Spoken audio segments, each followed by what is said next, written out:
This is the Sega Megajet system.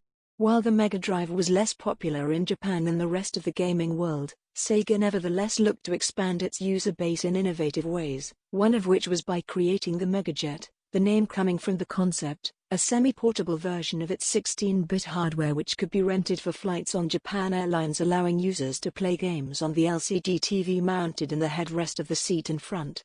I remember in 1995 flying to Australia, and the Virgin airline had a similar system but using Super Nintendo controllers built into the seats and a choice of 8 games that you downloaded to play. F-Zero and Street Fighter II definitely helped on that flight. The Megajet, however, allowed users to play any Megadrive cartridge and is an all-in-one unit.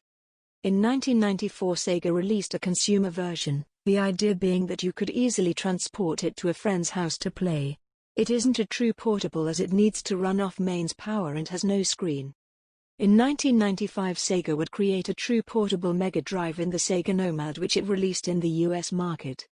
I got this system a long time ago but have not used it for a while.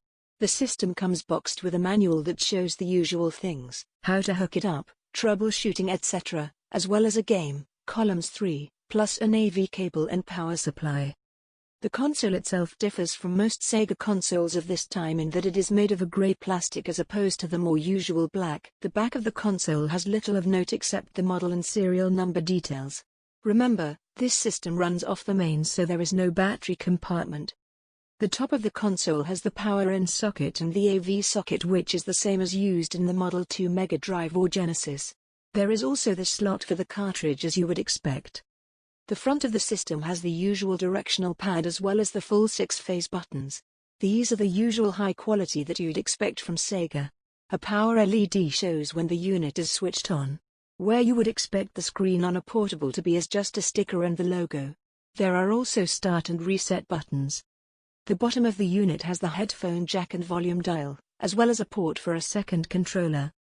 The left-hand side of the unit has the power switch and the right-hand side has a mode button, useful for those games that predate the 6-button controller and don't play nicely with it, such as Golden Axe 2. In terms of size, the system is shown here with various other portables or pseudo-portables from Sega, such as the Game Gear as well as the later true portable Genesis, the Nomad.